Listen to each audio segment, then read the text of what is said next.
Welcome to the class 10th and 11th light कि आपके 9th में मार्क्स बहुत ज्यादा स्कोर हो सके एज सिलेबस इज चेंज। तो इसमें चाहिए कॉन्सेप्ट चाहिए, रट्टाफिकेशन चाहिए, एक्स्ट्रा प्रैक्टिस चाहिए, एक्स्ट्रा बुक्स चाहिए और साथ में भगवान जी का आशीर्वाद भी चाहिए। हमें एनसीईआरटी करना है, हमें एनसीईआरटी एग्जाम्पलर करना है और साथ में जितने एक्स्ट्रा क्वेश्चंस हो सकते हैं कॉम्पिटेंसी बेस्ड। बच्चे बहुत बड़ी गलती करते हैं कि एक क्वेश्चन उन्हें नहीं आ रहा है तुम्हारे पास, तो that is your biggest enemy. उन्होंने कोर्स बना लिए, diversity is going to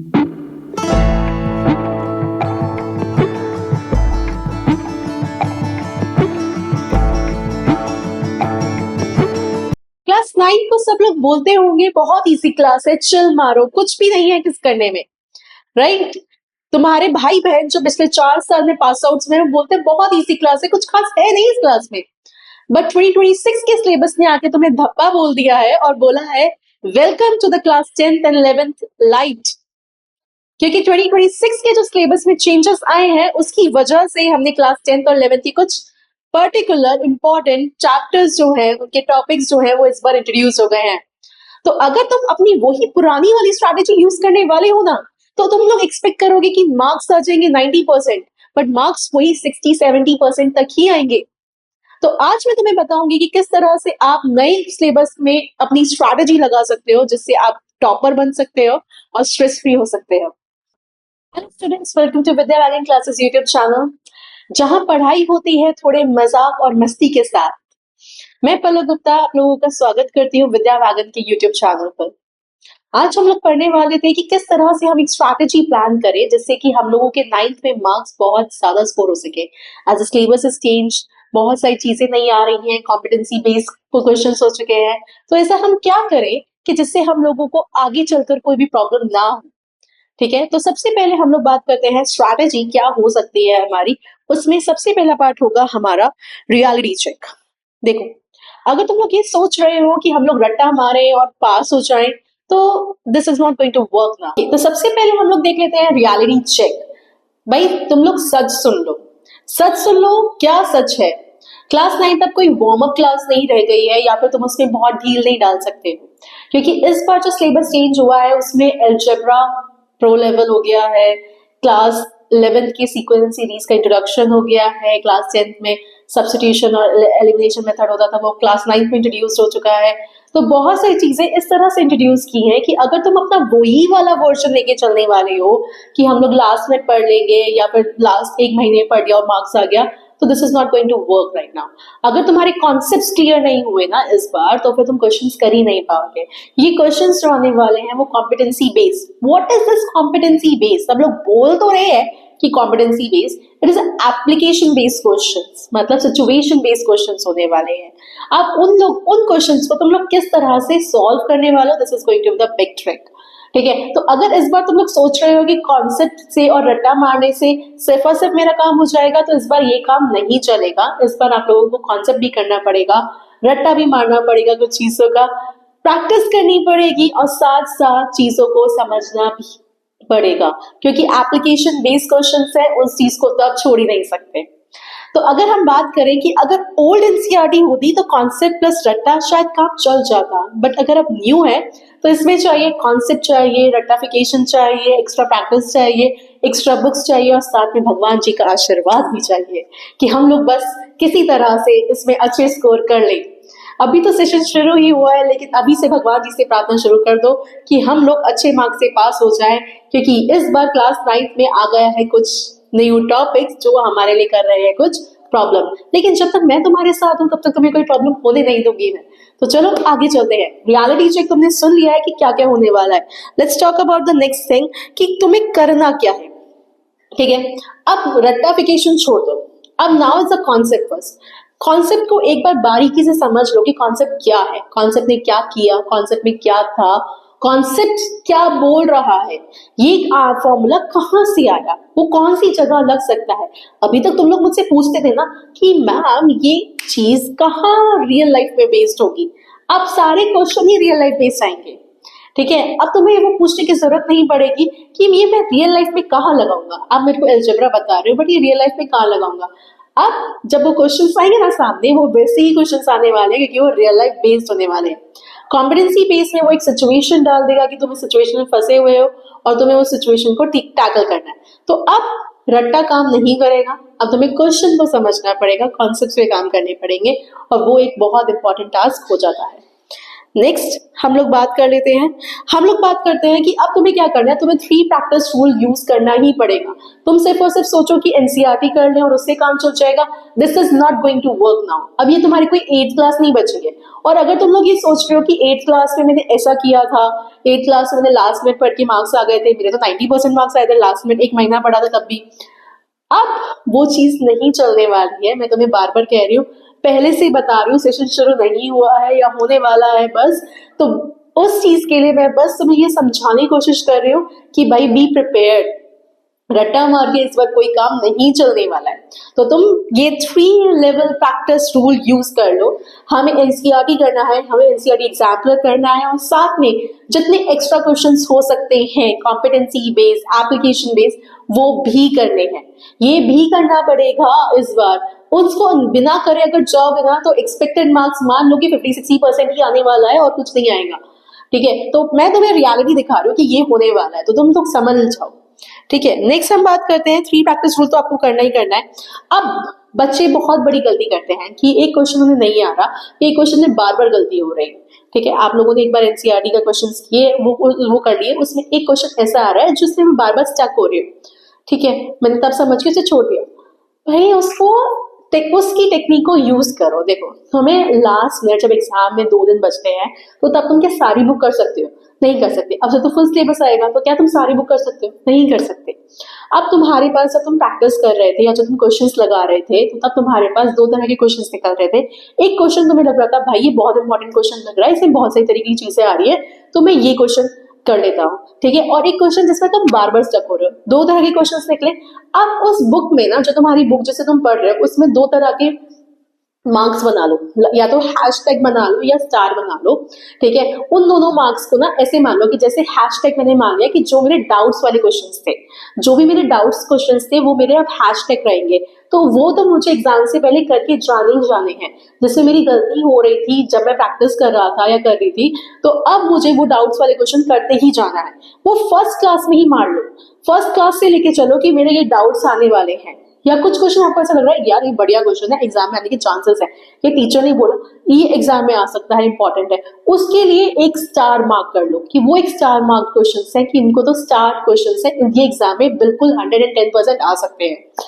ठीक है, तो ये साथ साथ करते जाओगे ना तो लास्ट में तुम्हें इतनी सारी बल्क में काम प्रैक्टिस करने की जरूरत नहीं पड़ेगी। वो क्वेश्चंस जो तुम्हारे गिने चुने क्वेश्चंस, क्योंकि वो सारे वैरायटी क्वेश्चंस हो जाएंगे, स्टार मार्क क्वेश्चंस भी हैं और तुम्हारे डाउटिंग जो जिसमें तुम्हारी गलती हो रही थी वो क्वेश्चंस भी हैं।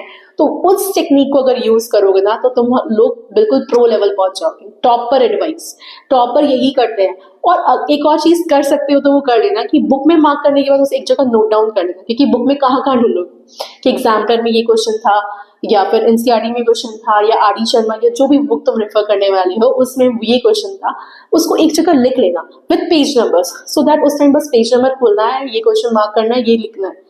तो ये तुम्हारा लास्ट मिनट जो प्रैक्टिस के लिए क्वेश्चंस पूछते हो ना कि अब क्या करें, वो तुम्हारी स्टार्टिंग से ही बंदा चला जाएगा। Okay, next let's talk about the weekly revision. देखो, तुम लोग वीक में बहुत सारे चैप्टर्स पढ़ लेते हो, या साइंस का तुमने एक चैप्टर पढ़ लिया, मैथ्स का एक चैप्टर कंप्लीट हो चुका है। अब जो तुमने पूरे के पूरे हफ्ते में जो भी पढ़ा है, मानो तुमने एक ही टॉपिक कवर किया है, उसका रिविजन, उसके रिलेटेड 20-30 क्वेश्चंस वो संडे को बैठ कर लगाओ, क्योंकि उससे क्या होगा, तुम उससे बीच में भूलोगे नहीं। अब तुम ये बोलोगे कि मैम 3-4 चैप्टर्स हो गए, अब संडे को इतने सारे चैप्टर्स कैसे करेंगे? तो भाई 3-4 चैप्टर्स हो गए तो हर एक के 2-2 क्वेश्चंस उठा लो, रिविजन तो हो जाएगा। भूलोगे तो नहीं ना कुछ भी चीज। देखो, भूलना बहुत ज्यादा सिंपल है, हर बच्चा भूलता है। ठीक है, तुम्हें क्या लगता है टॉपर भूलता नहीं होगा पढ़ने के बाद? भूल जाता होगा वो भी, तो उसको भी तो स्ट्रैटेजी चाहिए ना, तो वो अपनी हर चीज को प्लान करके चलता है। तो प्लानिंग इज टू इम्पोर्टेंट। ठीक है, सेम चीज मैं भी बोल रही हूँ कि वीकली रिविजन संडे का बहुत बहुत ज्यादा जरूरी है। ओके, नेक्स्ट अगर हम बात कर रहे हैं, ओके, ये एक बहुत सच्चाई की बात है, चाहे तुम्हें ये बात बुरी लगे, तुम्हारे पेरेंट्स भी तुम्हें बोलते हैं, मैं भी तुम्हें यही बोलूंगी कि अगर तुम मोबाइल चला रहे हो, ठीक है, पढ़ाई करते हुए मोबाइल है तुम्हारे पास तो that is your biggest enemy. फिर तुम कभी तुम्हारे मार्क्स अच्छे से नहीं आ रहे, भाई तुम पढ़ने बैठे हो, तुम मान लो दिन में तो तुम 2 घंटे पढ़ने बैठते हो, ठीक है, मोबाइल इसको उठाकर फ्लाइट मोड पे डाल दो, 2 घंटे बाद देख लेना भाई जो तुम्हारे मीम्स आ रहे हैं, जो तुम्हारी रील्स आ रही है, मैसेजेस आ रहे हैं, 2 घंटे बाद देख लेना, क्या हो जाएगा? 2 घंटे में दुनिया ऊपर नीचे थोड़ी हो जाएगी तुम्हारी। तुम्हें वो पर्टिकुलर टाइम सेट बनाना पड़ेगा कि नाउ इट्स अ टाइम, और अगर खुद से नहीं हो पा रहा ना, give it to your siblings कि भाई मेरे से फोन दियो मत मुझे 2 घंटे तक, ठीक है। और वो तुम्हारे ना रियल फैक्ट फ्रेंड्स है, वो उस चीज को देंगे ही नहीं, चाहे तुम लोग ना क्या कर लो, कितने ही मजबूर हो जाओ, भाई प्लीज दे दे, गिड़गिड़ा लो, दे, वो नहीं देंगे, ठीक है। तो ये ट्राई मार सकते हो तुम लोग, एंड प्लीज मोबाइल को साइड रखो जब तुम पढ़ रहे हो, जब तुम पढ़ रहे हो कि कॉन्सेप्ट्स की बात है। अब इस वक्त रट्टाफिकेशन नहीं चलेगा, लास्ट मिनट स्ट्रैटेजी काम नहीं करेगी, लास्ट मिनट में अगर तुम कुछ करने वाले हो तो वो चीज तो बहुत ही ज्यादा ऐसा हो जाएगा कि हाँ तुम्हें 50-60% ही मार्क्स लाना है, तुम्हें कोई 90% मार्क्स नहीं स्कोर करने, ठीक है। तो अगर हम अभी से ये मान के चलेंगे कि मोबाइल हमारा सबसे बड़ा दुश्मन है, तो उस चीज को हटा दो भाई, पहले से हटा दो, ठीक है। पढ़ने बैठ रहे हो, फोन साइड कर दो, फोन नहीं चाहिए, वो 2 घंटे फोन मत चलाओ, उसके बाद 1 घंटा पूरा फोन चलाओ ना, जो तुम्हें करना है वो करो फिर, ठीक है। तो मोबाइल को प्लीज साइड करके चलना। Okay, topper strategy. देखो, अगर तुम लोगों ने ये प्रैक्टिस कर लिया, रट्टा मारना बंद कर दिया, कॉन्सेप्ट्स क्लियर कर लिए, ठीक है, तो ये तुम्हारी एक ऐसी स्ट्रैटेजी बन जाएगी, सब चीजों को अगर तुमने फॉलो अप कर लिया, वो कॉपी बना ली मिस्टेक वाली जो मैंने तुम्हें बोली है, ठीक है, या उस पेजेस को पिन अप कर लिया जो तुम्हें याद नहीं हो रहे, जैसे साइंस के निमोनिक कोड्स बना लिए, diversity is going to be a big chapter, तो उसके निमोनिक कोड्स मैं तुम्हें बताऊंगी डेफिनेटली। तो वो अगर तुमने वो बना लिए तो वो एक चैप्टर तुम्हें टिप्स पे होगा, ठीक है। तुम राह चलते हुए किसी को भी एक्सप्लेन कर दो, ठीक है, तुम मुझसे बोल भाई तो 2 मिनट मेरी बात सुन ले, बस मेरी बात सुन ले, ठीक है, उसको पूरा चैप्टर एक्सप्लेन कर दिया, हो गया तुम्हारा रिविजन खत्म, राइट। जैसे अगर एक चैप्टर तुमने उठाया है, मान लो कोई भी चैप्टर उठा लेते हैं, जैसे is the matter is pure substance, science का सेकंड चैप्टर, पहला चैप्टर है केमिस्ट्री का, उसको उसको तुमने कहानी के फॉर्म में अपने फ्रेंड को बोल दिया कि भाई इसमें ये है, इसमें ये है, इसमें ये है, तुझे पता है इसमें ये इस तरीके से होता है, ये इस तरीके से होता है, तो भाई उसको समझ आया नहीं आया बट तुम्हारा रिविजन हो गया। ये है टॉपर स्ट्रैटेजी कि भाई मैं तुझे बताता हूँ ना, ये हुआ था इसके अंदर, इसको इस तरीके से भी कर सकते हैं। तो अगर वो तुमसे कोई बैक क्वेश्चनिंग करे ना और वो तुम्हें ना आए, तो तुम्हारे को ये समझ लेना चाहिए कि ये टॉपिक ठीक है, अब इसको वर्क करना है, ठीक है। तो ये एक बहुत इंपॉर्टेंट टॉपर स्ट्रैटेजी है, इसको ध्यान रखना, ठीक है। ये एक इंपॉर्टेंट हुक पॉइंट दे रही हूँ, याद रखना इसको हमेशा, ठीक है। तो अपने फ्रेंड्स को बोलो कि यार मैं पढ़ाता हूँ ना, एक बार फटाफट पढ़ लो और बोलो मैं पढ़ाऊंगा तुम्हें चैप्टर, ठीक है। Okay, next, so thank you so much. ये थी मेरी स्ट्रैटेजी रूल। अगर तुम लोग इस चीज को लेकर चलने वाले ना, डेफिनेटली बोल रही हूँ, डेफिनेटली 110% बोल रही हो कि तुम लोगों का काम बनने वाला है, ठीक है। तुम लोग 100% मार्क्स लाने वाले हो, अभी से शुरू हो जाओगे। अभी नई बुक्स आई नहीं है, तुम लोग ये सोच रहे हो कि बुक्स तो है नहीं, मैथ पढ़ाई कहाँ से स्टार्ट करें, भाई जो चैप्टर पुरानी बुक में है वो तो पढ़ना स्टार्ट करो, एटलीस्ट उससे कुछ तो पढ़ना स्टार्ट करो, कुछ तो अपना बेसिक बनाना शुरू करो, राइट। कुछ तो स्टार्ट होगा, कुछ तो ऐसा लगेगा कि हाँ 9th में आ गए, बुक्स नहीं है कोई बात नहीं, लेकिन बुक्स आ गई, अब बस बहुत जल्दी आने ही वाली है, प्रोबेबली कल परसों तक सब जगह बुक्स आ जाएगी, ठीक है। तो वही पढ़ना स्टार्ट कर दो, स्ट्रैटेजी को ले लो, टॉपर बनना है, टॉप मारना है, क्योंकि 12th और 10th की तैयारी यहीं से स्टार्ट होगी। 10th बोर्ड्स का सबसे इंपॉर्टेंट पार्ट है, तुम्हारी लाइफ की जर्नी का पहला पार्ट, राइट। अगर वो खराब हो गया ना तो शायद लाइफ भर उसको ठीक नहीं कर पाओगे। तो इसलिए 9th को भी सीरियस लिए ही लो, क्योंकि 9th 11 दोनों ऐसी क्लास होती है जो रुला देती है बच्चों को। लगता नहीं है बच्चों को कि रुलाने वाली क्लासेस हैं, बट रुला देती हैं। तो इसलिए पहले से ही वॉर्न कर रही हूँ, थोड़ा सा अपने आप को संभाल के चलो और अच्छे से चलो। तो all the best for your पूरा सेशन के लिए। हम लोग मिलते रहेंगे डेफिनेटली, कुछ ना कुछ टॉपिक्स लेकर मैं आती रहूंगी, तुम्हारी हेल्प करती रहूंगी। तो मैं अगर क्लास 9 में कोई भी ऐसा टॉपिक लगता है ना कि मैम ये तो बिल्कुल आएगा ही नहीं समझ में, just do me a comment, मैं तुम्हारे लिए उसी पर डिटेल्ड वीडियो बनाऊंगी, चाहे वो मैथ्स का हो चाहे वो साइंस का हो, just give me a comment, ठीक है। हम लोग 9th में एक्सपेरिमेंट्स भी करने वाले हैं, तो स्टे ट्यून्ड विद अस। अपने फ्रेंड्स को भेज दो, अगर वो लोग स्ट्रेस्ड हो चुके हैं कि भाई क्लास 9 में कैसे काम होगा क्या होगा, उन लोगों को, सब लोगों को भेज दो ये वीडियो। अगर ये वीडियो तुम्हें बिल्कुल जरा सा भी लगता है ना कि थोड़ी भी हेल्प करेगा हमारी, तो भाई लाइक कर दो, शेयर कर दो, सब्सक्राइब कर दो, फ्रेंड्स को भेज दो, जितना हो सके उतनी जगह भेज दो, जितने लोगों की हेल्प कर सकते हो उतने लोगों की हेल्प सकते हो। And don't forget to comment कि कौन सा टॉपिक तुम्हें नहीं आ रहा है, मैं वो टॉपिक डेफिनेटली तुम्हें कराने वाली हूँ, डिटेल में कराऊंगी, एक एक पार्ट में कराऊंगी जो भी तुम्हें टॉपिक नहीं आएगा। तो स्टे ट्यून्ड। ओके, चलो bye bye, see you in the next class.